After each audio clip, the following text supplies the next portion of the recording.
Welcome to the Conscious Radio Network. Become enlightened, have fun, and tell all your friends and family to share with everyone they know. You can watch us on YouTube and Rumble while following us on Facebook, or find us on X, Instagram, and TikTok. Our podcast can be found on Libsyn, iHeart, Spotify, Apple Podcast, and more. Most of all, remember to go to our official website at consciousradionetwork.com for past episodes, future shows, and scheduling. We also want to welcome our international audience. Don't stop now. Enjoy the community. Subscribe or follow today.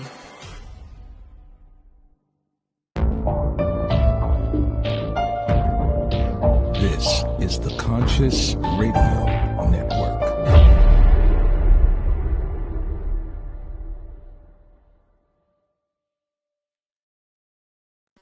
Hello and welcome wherever you might be on a spaceship we call Earth. Welcome to Conscious Radio Network's The Seance Podcast. If this is your first time tuning in, please click subscribe, like, share, comment, and also don't forget to follow wherever you listen to your podcasts. Today, first-generation American who grew up between New Jersey and Alabama, served 6 years in the U.S. Marine Corps, hoorah, and then, through an unexpected twist, became an actor. Over 2 decades, he's worn many creative hats: playwright, screenwriter, producer, and author. Now his focus is on the most important mission yet, teaching emotional and mental literacy through his book, All Your Best Selves. Let's welcome to the show today, Jim Rojas-Taylor.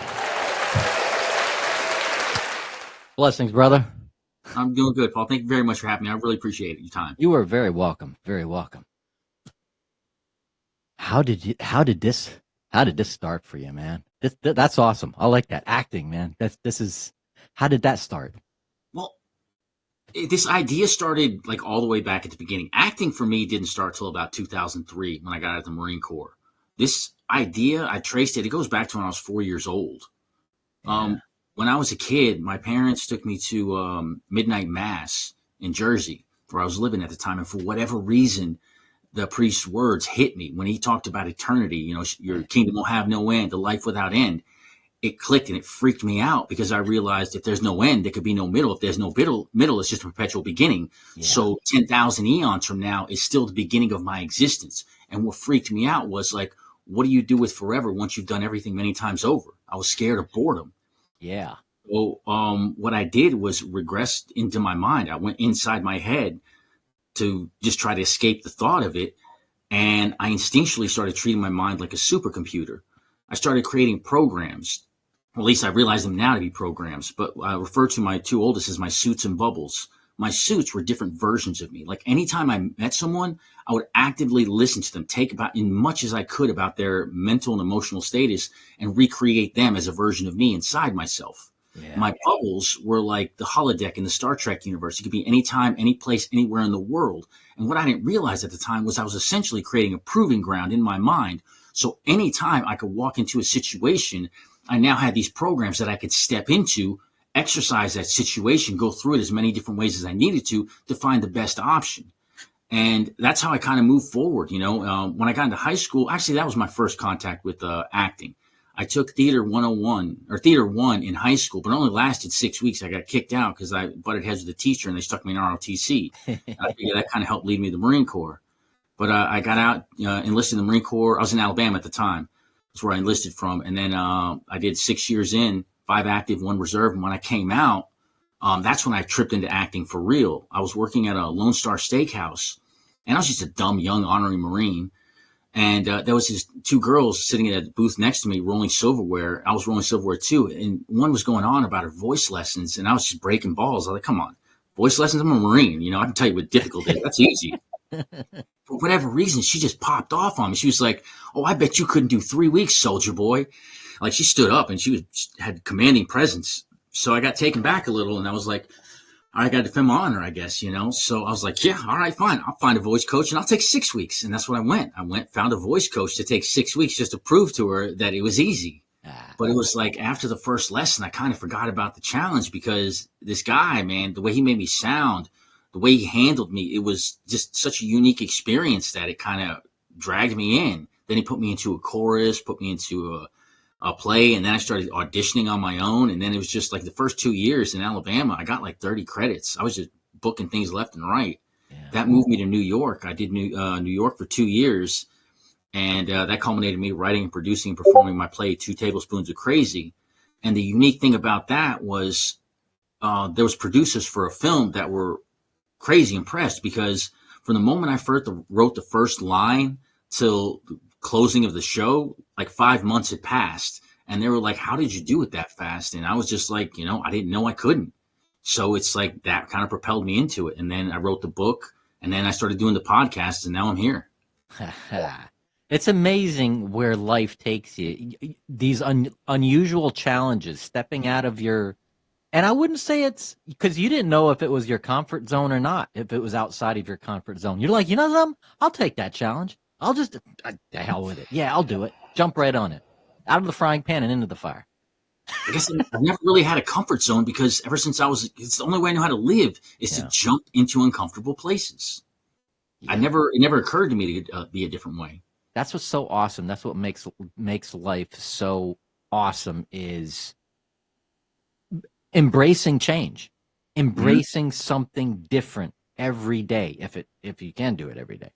But just as soon as you see something different, just grab hold on it and see where it takes you.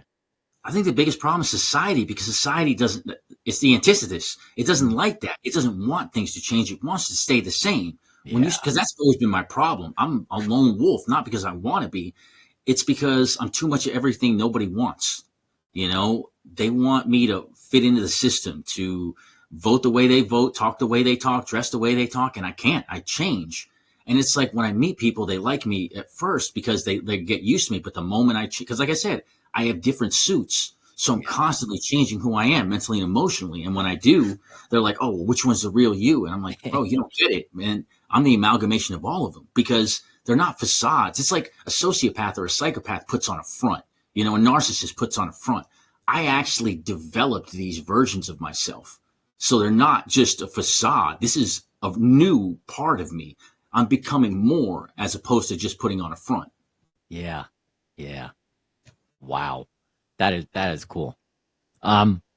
What is emotional and mental literacy?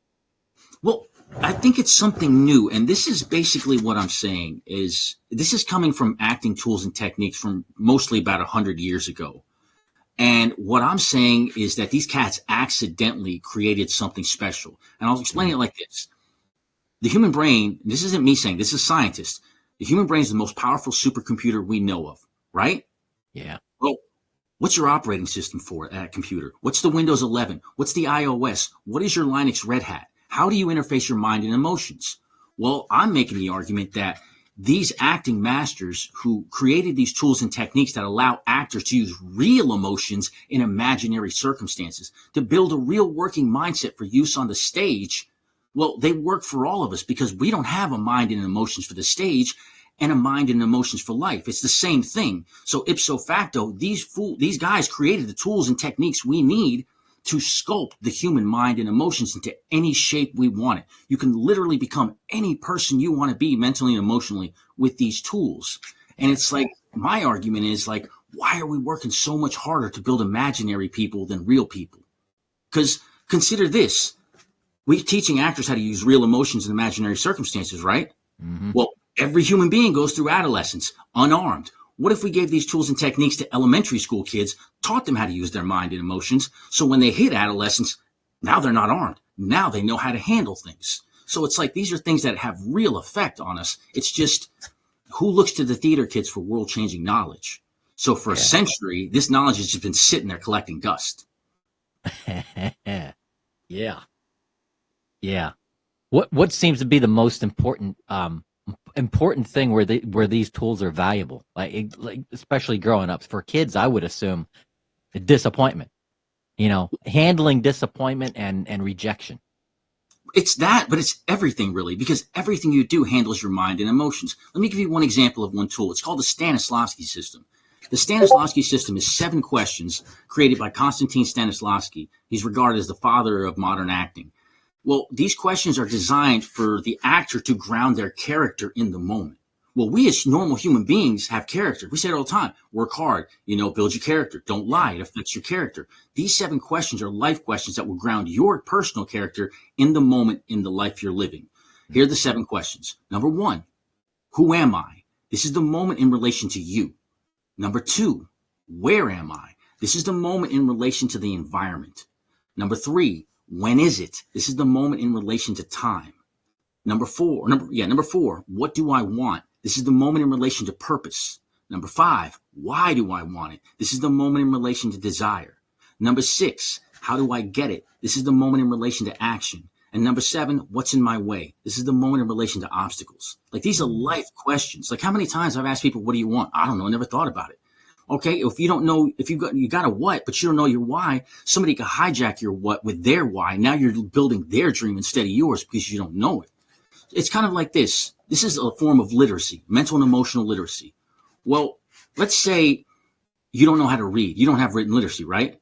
Somebody hands you a contract. You have no idea what's in it. You can't read it. Yeah. Well, think about this. Right now, as we speak, for years now, the 1%, billionaires, the political leaders, the people in charge, think tanks have all been spending billions and billions of dollars to try to understand how the general populace thinks, feels, and behaves so they can control and manipulate us to vote the way they want, to buy the way they want, because we don't have the literacy to see that they're doing that to us. Yeah. Once you gain mental and emotional literacy, all these red flags are going to start popping up from places around you. It's like, this person's manipulating me, because you'll understand these little tactics like this. You'll understand the what, the why, the how. Like, what time is it? Most people don't think that's important, but it is important, because what if I'm about to talk to my boss about something he doesn't want to right before he has something to eat? Yeah. What if I'm about to step on the road right before rush hour and I need to get somewhere? It's about, understanding the environment. It's situational awareness, essentially. So it's kind of like a submarine underwater. It can't see anything, right? How does it see? It shoots out a ping, and that ping bounces off thing and brings back information. That's what the Stanislavski system is. It's the ping. You send out these 7 questions. In the moment you're in, it'll bring back this information. Now you're in a better position to make a better choice because you have the more information you had beforehand. And it's not something you have to stick to. If you have other questions, you can add to this. And like I said, this is only one technique. This is like not even the tip of the iceberg. There's the Meisner system that teaches you how to read behavior. Behavior is important because it's a deceptive world. Uta Hagen takes down character work. Improv teaches you how to think on your feet. If you want to be the life of a party, learn improv techniques. You'll learn how to be passionate, how to be intense. And that's another thing, too. Even in podcasting. Are you familiar with the it factor? Like in entertainment? Yeah. Could you describe it? No. I've heard of it. This is what I'm saying about mental and emotional literacy. We recognize, by and large, that the it factor is important, but we don't know how to describe it. It's always just, it's just that certain je ne sais quoi. I'm saying, we can give it, if we give it vocabulary, if we break it down, we can teach it. Now, I have 5 learned skills that I'm saying, if you put these 5 skills together, in the moment, you will project the it factor. People will see that in you. And all you got to do is learn these 5 skills and put them together. Here they are. Number 1, active listening. This is the ability to truly engage in conversation with someone. That makes this person feel interested and valued and thus like having you around. Number 2 is charm, sometimes called charisma or magnetism, the ability to draw people to you. Your core attraction may be your passion or intelligence or something else, but the important thing is you display it with an easy confidence and no arrogance. Instead, when people are with you, they feel like you elevate them. Number 3, intensity. It's the ability to exercise a force of presence. Whatever you bring it hard. You don't need to dominate, but when you speak, you can't be ignored. Number 4 is generosity. You're so self-confident, so present in the moment that you're looking for ways to give to others. And number 5 is poise. It's another term that's used mysteriously, but it's simply the ability to use nonverbal communication, posture, gesture, expression to do work for you. So like I said, you give it vocabulary, you break it down, now you can teach it. Now you can give it to people who are in entertainment, negotiations, business, sales, anything where they need to have people focused on them. You turn on the skills, you give the it factor, now, boom, all eyes are on you. It's about, we live in a world where it is very much a stage. It's drama. We have to learn how to play the different roles. What's your role? Are you a dad? Are you a boss? Are you a brother? What's your role in this moment that you're in? once you start thinking this way, changing the way you think, now you have more control. You don't feel so lost. It's like in acting, stage fright is a big thing. How do you defeat stage fright? You answer the questions. You know your beats. You know the moments. You know the blocking. Well, in the real world, what's stage fright? Insecurity. How do you beat insecurity? You answer the beats. You answer the moments. You answer the blocking. You answer all the questions that you're insecure about. And that's what therapy is. What is therapy? Answering questions. So it's all tied together. It's just the problem I have with therapy is that there's schools of thought. Like you have Jung, you have what's his name, Freud.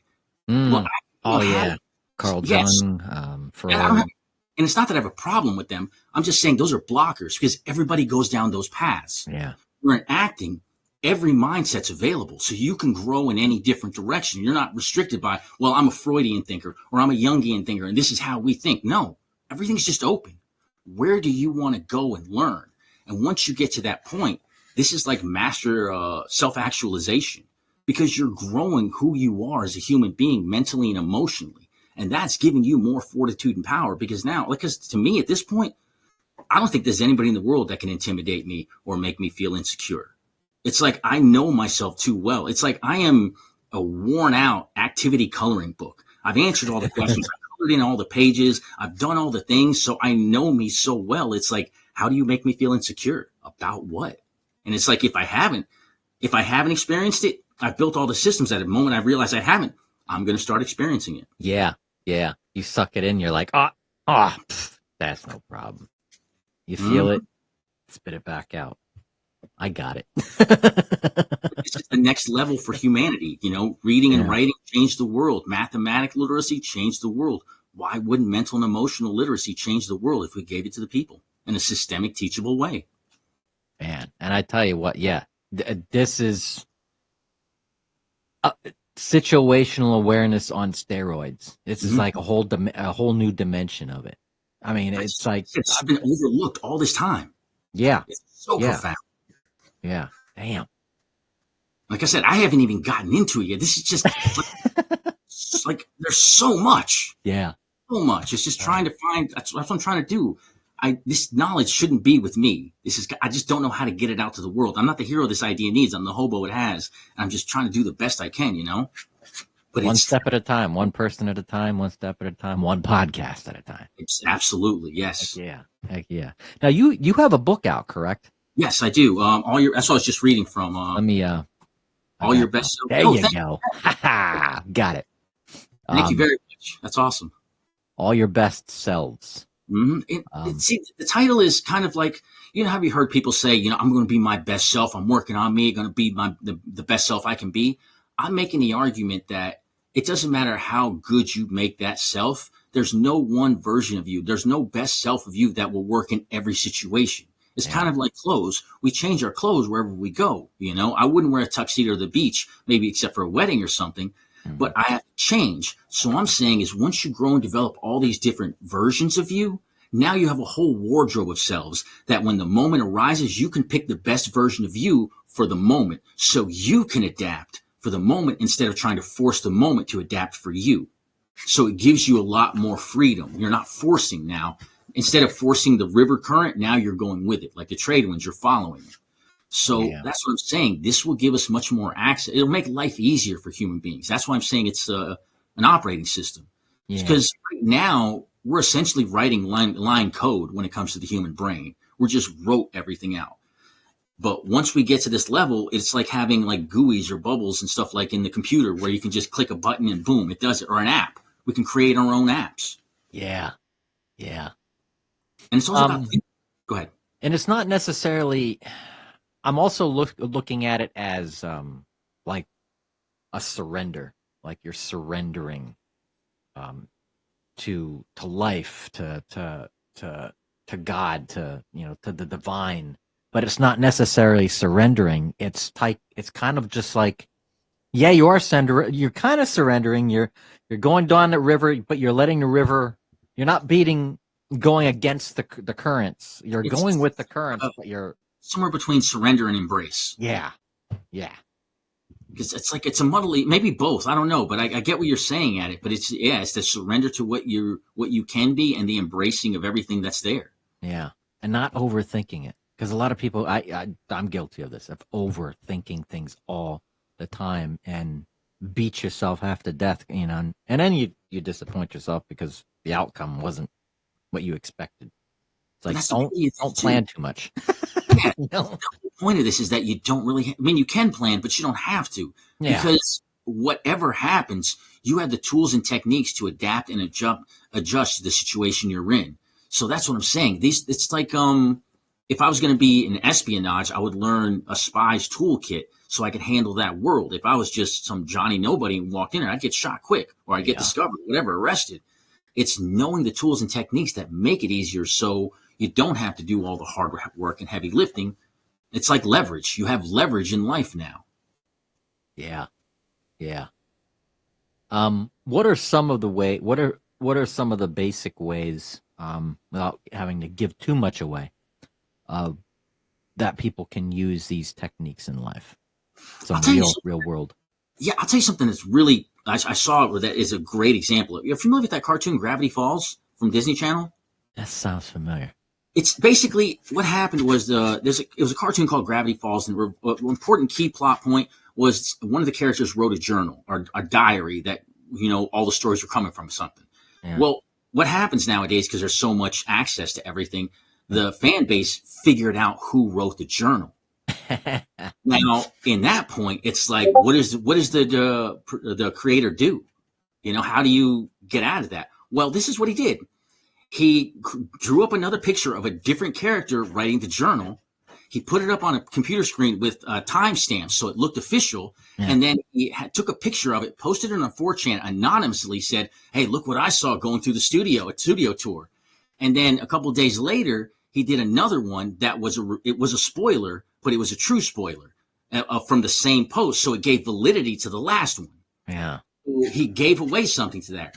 And then a few days later, he tweeted from the creator's account, and he's like, "I am so fuming right now," insinuating that he saw the leak. And after that, he deletes the tweet. So at that point, he just let the internet run wild, and most of his fan base jumped from knowing who it really was to this fake lead. So he changed the mind of probably tens of thousands of his viewers. And instead of having a spoiled experience, he recalibrated it. So now they're thinking that's this, but once they get to the end and realize what they knew, it doesn't matter. It didn't spoil it because they were following the wrong trail. That's how you can use it in life. That was an amazing, because again, he tricked in a positive way. It wasn't a malicious way. He was trying to protect their viewing experience, but he had to trick at least tens of thousands of fans. Yeah. And like I said, that's the power of being able to outthink someone else. It's like the old saying, in the kingdom of the blind, the man with one eye is king, right? Well, this is someone not having one eye in the kingdom of the blind. This is having all your eyes open, opening all the because again, once you create different versions of yourself, once you start switching through them, the world is going to look different. It's kind of like predator vision. Every time you click and it changes the way you see things. Because it's a different mental and emotional makeup that you have developed. So you're drawing from that at the moment when you're existing in it. And like I said, actors do it for the imaginative, but we do it in real life. It's real because it's affecting our real life, and we're using it in our real life to engage with it. So it's allowing us to see different ways. Like if you have a problem, it's like you want to have several minds. But if you don't have several minds, why don't you put them all in here? It's kind of like the idea of multiple universes. There's different versions of you in all these different places. Yeah. All I did was take all those different versions of me from different universes and mentally and emotionally put them in here. So all those different versions of me that exist in those universes exist in here now too, because I've grown and developed them through these tools and techniques. So now it's like anywhere I go, I can be at home. Like all cultures are my cultures. All people are my people, because as soon as even if I've never met them, the moment I introduce to them, I'm starting to absorb like a sponge. Yeah. I'm becoming. Amen, brother. Amen. So as far as for those who are watching, well, they can see it scrolling on the bottom of the screen, but you have a website. Where can people find you, and what they can expect when they get to your website? A couple different things, because I'm in a transition. I'm rebranding this idea as well, because like I didn't realize what I had till I started podcasting, because I tripped over this idea in 2008. I wrote the book in like 2021, but it wasn't until like last February, like a few months ago, that I realized it's mental and emotional literacy. Yeah. So I'm rebranding it as the Me Literacy Program, capital M, capital E for mental and emotional. So it's the mental and emotional literacy program. But again, my website is www.tbcenterprises.com. And I have several things on there because I'm working on multiple projects. I do miniatures as well. So I got like 10,000 little orcs and goblin miniatures on my website, because that's something that I paint to pass time with. I'm also telling a story with them. I'm going to do a video web series with that. But it's also the literacy program that I got on there. And I'm going to start building up courses to teach on there as well, so people can see videos and whatnot. So I'm trying to push forward little. I also have what do you call it? Social media under Soy Candy, SOICANDIE. I have Facebook, Twitter, Instagram, TikTok. I think there might be one, LinkedIn. But yeah, like I said, I'm a Gen Xer, so it's like I'm still trying to figure out technology, I guess you could say, because I didn't get a cell phone until I was 23. Yeah. So I'm always a little bit back on it. Yeah. Yeah, it's trying to keep up with the new technology is crazy. I mean, I didn't get a cell phone until I was in college. I remember when the first cell phone came out. Mm-hmm. And then the big bricks. Yeah, it's like, oh man, come a long way. It was expensive. It was expensive to just make one freaking phone call. I'm like, what? Yes, they don't know that. They don't know about the 5 cents per text and stuff like that. They would die if they had to pay 5 cents a text. I remember the pagers. Everybody had a pager, man. You try to get sports and the ones that had all kinds of stuff on it, man. We're cool if you had to have one of those. Mm-hmm. Oh man. Do you have any? So I ask all our guests as we come to a closing of the show. You have any big takeaways for our audience today that you'd like to share? I think the biggest thing. This is what I tell everybody, because this is the most important thing. Be curious. It's the lack of curiosity that makes most people's lives suck. Because if you're not curious, you don't know what's going on around you. You don't know what options you have. Being curious is one of the most profound things that you can do as a human being. And proof of that is curiosity breeds artistry. And when authoritarians want to take power, the first people they go after are the artists, because they're the thinkers. So if you get to that place where you can develop your curiosity, everything's going to become a little more interesting for you. And then you're going to stumble on more things, and you're just going to grow and develop as a person. And that's the key to the game. If you want to have the edge, you've got to grow and develop yourself. Because it's like back when most of the world was illiterate and they started giving reading literacy, the people who could read and write had an advantage. The people who had mathematics had an advantage. So once you start learning these tools and techniques, get that curiosity and start learning these things, you're going to have an advantage over other people. Yeah. Yeah. Pick up new crafts, an instrument or music, anything and everything, man. It's just a paintbrush, a pencil, you know, like, heck yeah. Acting. Just play. Out there and play. Be curious. Yeah. Yeah. And that's the thing too. Ask questions. If people just don't ask, and if they are, they're not answering the right ones. Mm-hmm. It's true. It's important. It's not just enough to ask questions. You do have to ask the right ones. But I think that too. A lot of people are afraid of being embarrassed. That's another thing too. You got to get past that fear. Who cares? I mean, that's my golden gift too. I don't care if people think I look like an idiot plenty of times. They've told me. I'm like, okay, whatever. I know what I need to know. It's like, I got some things wrong, but in the process of getting wrong, I found the right. Yeah. Yeah. Yeah. So your time with in the Marines and stuff. You have any interesting stories to share with the being in service? Yes and no. Yes, they're not the right reasons though, because I was in the rear with the gear, but I got in a lot of trouble. I got like 2 NJPs, 30-page 11s, like because I joined the Marine Corps, but I got stuck in the air wing.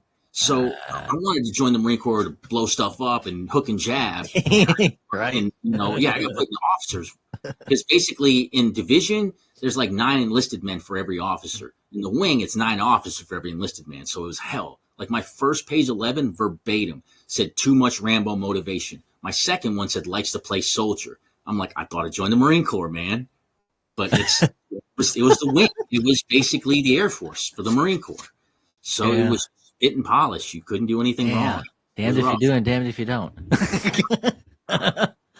My first NJP I had, because normally NJPs, it's you, the person giving you the NJP, and a witness. I had 35 witnesses because they wanted to make an example out of me. Wow. Mm-hmm. Crazy. But I mean, I love the Marine Corps. I was not a fan of my time in. Yeah. I tried to get in right after. It was probably just months after 9/11. And it doesn't seem that long ago, but geez, really? I'm like, wow, it has been a long time. You were retired between then. And yeah, I was I was less than a week to go of going to Paris Island, and they pulled my card and said you can't go because of my eyes.